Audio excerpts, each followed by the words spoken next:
नमस्कार, आप देख रहे हैं B9 न्यूज़ 24 की खास खबर। जनता जनार्दन ही मेरा परिवार है, वह मेरा वारिस, बोले नरेंद्र मोदी। खबर सीतापुर धौरहरा संसदीय क्षेत्र के अंतर्गत आने वाली हरगांव विधानसभा में प्रधानमंत्री नरेंद्र मोदी ने जनसभा को संबोधित किया। देखें खास खबर B9 न्यूज़ 24 के साथ।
इथेनॉल खरीद में किसान को मिले।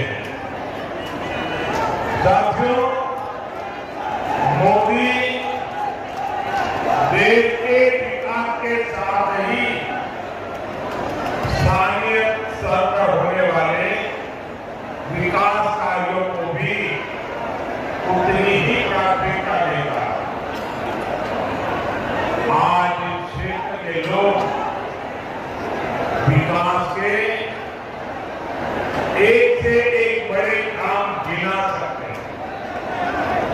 सीतापुर, लखनऊ, बरेली, दिल्ली हाईवे, पीलीभीत से बस्ती हाईवे, लखीमपुर धौरहरा निजासन से किसरा, गोरहा से शाहजहांपुर हाईवे, रेलवे कनेक्टिविटी के काम आज सीतापुर लखीमपुर के लोग भी गर्व से कह सकते हैं कि हम किसी से कम नहीं है। इस इलाके को बाढ़ की त्रासदी से बचाने के लिए भी तेजी से काम चल रहा है। साथियों, 2014 के पहले 10 साल आपने कांग्रेस और इंडी गठबंधन की सरकार का काम देखा। याद करिए, उन्होंने देश और प्रदेश का क्या हाल कर रखा। ये इंडी गठबंधन वाले सुरक्षा एजेंसियों के हाथ पांव बांध कर रखते हैं। देश की पुलिस, देश की एजेंसियों को आतंक के खिलाफ कार्रवाई नहीं करने दी जाती। यहां यूपी में भी यही हाल था। सपा सरकार में इतने ही शहरों में आतंकियों के स्लीपर 10 वर्षों में करीब 80,000 करोड़ रुपए इथेनॉल खरीद में किसान को मिले। साथियों, मोदी देश के विकास के साथ ही स्थानीय स्तर पर होने वाले विकास कार्यों को भी उतनी ही प्राथमिकता देगा। आज इस क्षेत्र के लोग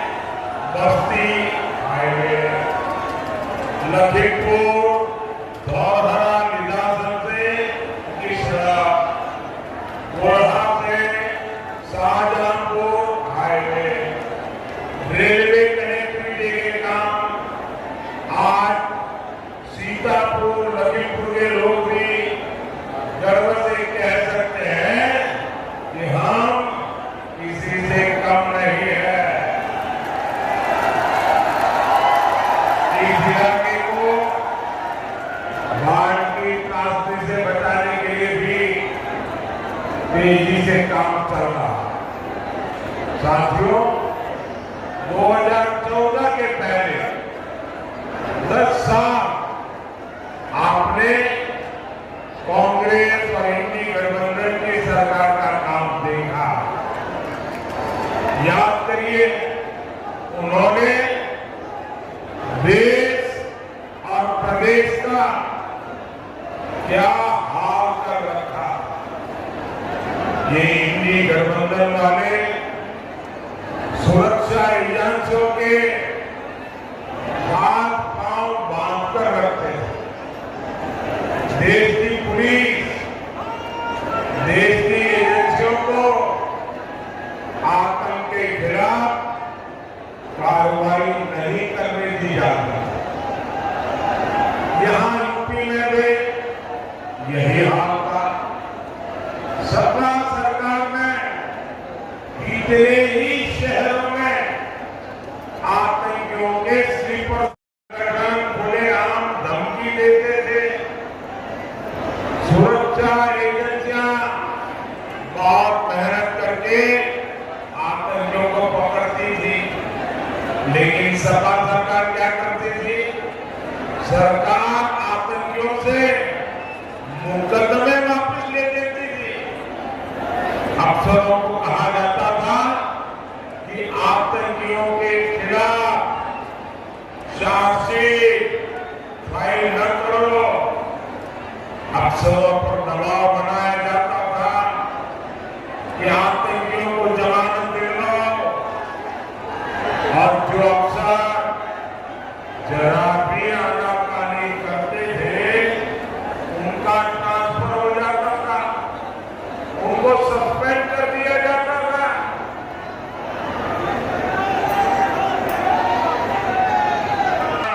भारत के आतंकवादियों को छोड़ने के मामले में तो कोर्ट ने जो सपा सरकार को कहा था वो इनकी हिस्ट्री शीट है। कोर्ट ने सपा सरकार से पूछा था, क्या अब आतंकवादियों को पद्म भूषण देने का प्लान है क्या? इतना कुछ होता था। आपके किसके लिए? इसका एक ही जवाब है, तुष्टीकरण के लिए, वोट बैंक के लिए। साथियों, तुष्टीकरण की राजनीति अब सपा कांग्रेस के शासकों के लिए अस्तित्व की मजबूरी बन गई है। पिछले 60 साल में गरीब ने कांग्रेस का तरसाने तड़पाने वाला राजनीति का खेल बराबर पकड़ लिया है। उसे हर लाभ के लिए इनकी पार्टी नेताओं के सामने गिड़गिड़ाना होता था। पिछले 10 साल में गरीब के दरवाजे योजना पहुंच रही है। वो साफ साफ कहा था कि भारत में धर्म के आधार पर आरक्षण नहीं होगा। लेकिन अब कांग्रेस और इंडी गठबंधन धर्म के आधार पर आरक्षण देने पर अड़े हुए हैं। वे देश को फिर एक बार तोड़ने के लिए जमीन तैयार कर रहे हैं, इसका उनको पता नहीं है। अब कर्नाटका का मैं उदाहरण लेता हूं। ये सुनकर के आप चौंक जाएंगे। ये घटना आप गांव-गांव जाके बताना। कर्नाटका में क्या किया उन्होंने? जैसे पूरे देश में ओबीसी को आरक्षण मिलता है, वैसे कर्नाटका में भी मिलता है। 77% आरक्षण ओबीसी के लिए है। इन्होंने क्या किया, रातों रात एक फतवा निकाला, रातों रात एक ऑर्डर निकाला, आप पर थप्पा मार दिया। ऑर्डर क्या निकाला, उन्होंने कहा कि कर्नाटका में जितने भी मुसलमान हैं वो पसमंदा है कि नहीं है, वो अगड़ा है कि नहीं है, वो सैयद है, पठान है, कौन है, कोई भी, हर मुसलमान को रातों रात ओबीसी बना दिया। एक कागज निकालकर वो रातों रात ओबीसी बन गए। अब हुआ क्या, जी ओबीसी को 27% आरक्षण मिलता था, उसमें नए ओबीसी आ गए, रातों रात आ गए, और उन्होंने जो पहले जिनको आरक्षण का लाभ मिलता था उसमें डाका डाला, लूट चलाई, पिछले दरवाजे से चोरी की। ये करके उन्होंने जो सालों से ओबीसी परेशान है उनको जो मिलता था वो है, जो कर्नाटका में किया वही पूरे हिंदुस्तान में करेंगे। धर्म के आधार पर एससी, एसटी, ओबीसी उनको जो आरक्षण मिल रहा है वो आरक्षण को धर्म के आधार पर डाका डाल के लूट लेने वाले हैं। क्या इससे हमारा पारसी भाई बहन, हमारे कुर्मी भाई बहन, हमारे यादव भाई बहन, हमारे लोधी भाई बहन, हमारे दलित भाई बहन, हमारे शाक्य भाई बहन, हमारा कुशवाहा भाई बहन, इन सबका रातों रात लूट जाएगा। इतने सालों से जो हक आपको मिला है उसमें डाका डालने का खेल चल रहा है। भाई बहनों, मैं आज आपको गारंटी देने आया,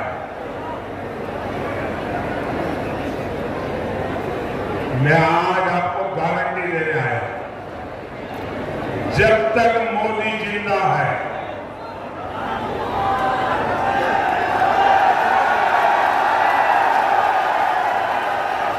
जब तक मोदी जिंदा है, मैं संविधान पर इनको कोई भी खेल खेलने नहीं दूंगा। जब तक मोदी जिंदा है, मैं धर्म के आधार पर आरक्षण होने नहीं दूंगा।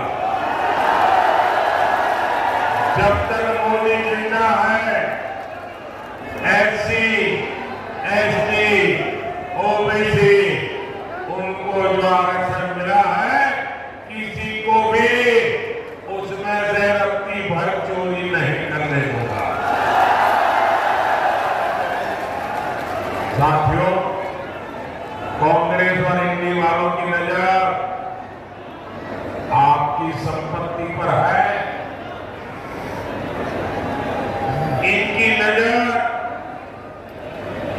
आपके घर, आपके मकान, आपका खेत, आपके पास कोई नकद रकम है, कैश है तो वो, आपके घर में कोई गहने हैं, जेवर है, शादी में आपके परिवार की महिला अपने है, ये सारे पर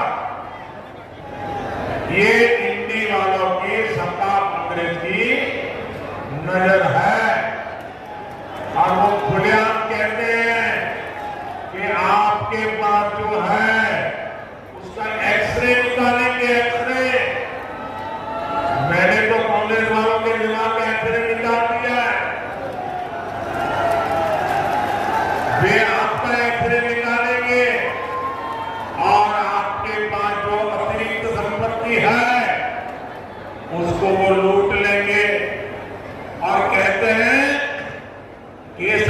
से लेकर के हम उसको बांटेंगे।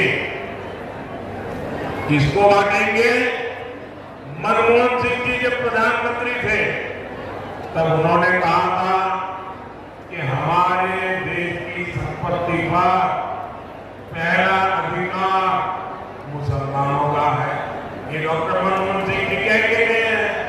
मतलब ये लोग आपसे ले लेंगे, जिनका पहला अधिकार है वो अपनी वोट बैंक को दे देंगे। मुझे बताइए, क्या आपके पूर्वजों ने जमा की आपकी संपत्ति क्या सरकार को छीनने देंगे? क्या जरा पूरी ताकत चल रहा छीनने देंगे? क्या माताओं बहनों का मंगलसूत्र छीनने देंगे? क्या माता बहनों के जवेरात छीनने देंगे? क्या आपके खेत के टुकड़े होने देंगे? क्या आपकी संपत्ति लूटने देंगे? क्या? भाइयों बहनों, मोदी दीवार बन के खड़ा है।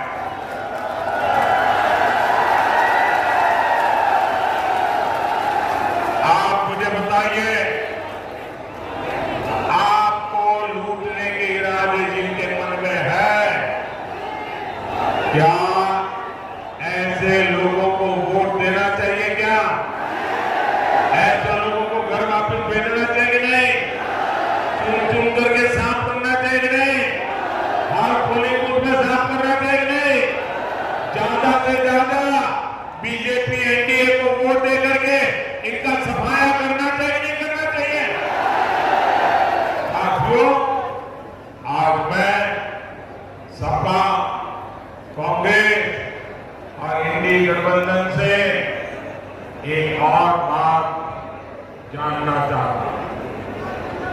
वे लोग दावा करते हैं तो धारा 370 आर्टिकल 370 को वापस लाएंगे कि कश्मीर का चुनाव जीतने के लिए।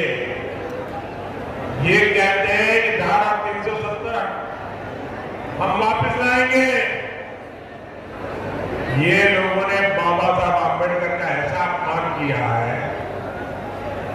बाबा साहब आंबेडकर संविधान पूरे हिंदुस्तान के लिए बनाया था, लेकिन ये कांग्रेस वालों ने संविधान पूरे हिंदुस्तान में लागू नहीं किया। जम्मू कश्मीर में भारत का संविधान लागू नहीं था, वहां दलितों को आरक्षण नहीं मिलता था, वहां आदिवासियों को आरक्षण नहीं मिलता था, वहां ओबीसी को आरक्षण नहीं मिलता था। ये 370 दीवार थी, ये मोदी ने आकर के ये 370 को कब्रिस्तान में गाड़ दिया है। अब ये कहते हैं हम 370 निकालेंगे, क्या 370 निकालने देंगे? क्या ये 370 निकालने देंगे? क्या भाइयों बहनों, वो गड्ढे में से दोबारा 370 निकाल नहीं सकते और न ही देश पर माथे पर मार सकते हैं। वो कह रहे हैं कि मोदी जो मुफ्त राशन दे रहा है, गरीबों का घर का चूल्हा जलता रहे, इसलिए मोदी की गारंटी है ये मुफ्त राशन योजना चालू रहेगी, ताकि गरीब का घर का चूल्हा जलता रहे, गरीब का बच्चा भूखा नहीं सोना चाहिए। अब ये कहते हैं कि हम इस योजना को भी खत्म कर देंगे। मोदी जो गरीबों को मुफ्त इलाज की योजना चलाता है, ये कहते हैं ये भी खत्म कर देंगे। मोदी जो वंदे भारत ट्रेन चालू किया है, बोले वो भी बंद कर देंगे। मैं गोला गोकर्णनाथ की पवित्र भूमि और छोटी काशी की इस धरती से सवाल उठा रहा हूं। सपा कांग्रेस वालों, ये भी बता दो क्या सत्ता में आए तो राम मंदिर को भी अस्पताल में परिवर्तित कर दोगे क्या? काशी के विश्वनाथ कॉरिडोर जो बना है, क्या उसके ऊपर भी बुलडोजर चला दोगे क्या? साथियों, बीते 10 वर्ष जो विकास कार्य हुए हैं, बहुत कुछ हुआ है, लेकिन मोदी इतना बड़े सपने लेके चलता है, इसलिए अब तक जो हुआ है ना, वो कितना ही अच्छा क्यों ना हो, लेकिन मोदी के लिए तो ट्रेलर है, ट्रेलर।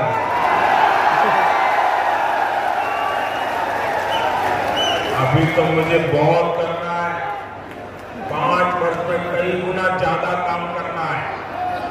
हर एक को, इस देश का एक भी इंसान ऐसा नहीं होगा जो ये कहेगा यार मोदी की सरकार आई लेकिन मुझे कुछ नहीं मिला। एक भी ऐसा इंसान नहीं, इतना काम करेगा, हाँ किसी को कुछ न कुछ मिलेगा।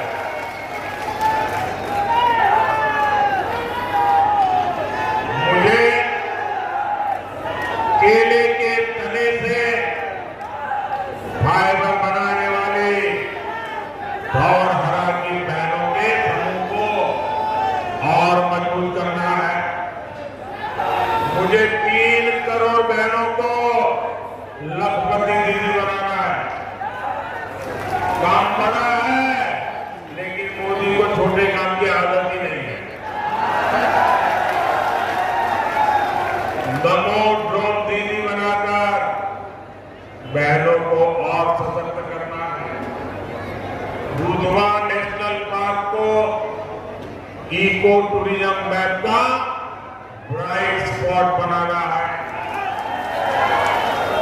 ऐसे हर विकास कार्य के लिए मैं आपसे आशीर्वाद मांगने आया हूं, और आशीर्वाद देने का सरल उपाय है बीजेपी एनडीए के उम्मीदवारों को वोट देना। जहां कमल के निशान वाले हैं उनको कमल के निशान को वोट देना, उनको वोट देना।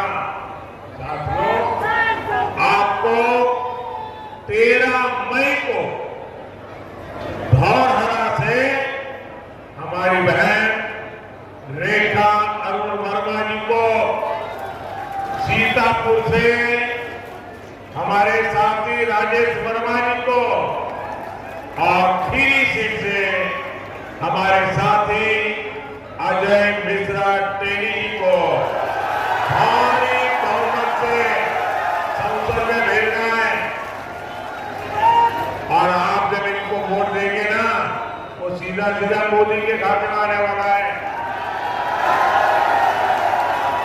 गर्मी कितनी क्यों न हो, मतदान ज्यादा से ज्यादा करेंगे, ज्यादा से ज्यादा मतदान करेंगे, पुराने सारे रिकॉर्ड तोड़ेंगे, पोलिंग बूथ को जीतेंगे। अच्छा, मेरा एक और काम करेंगे,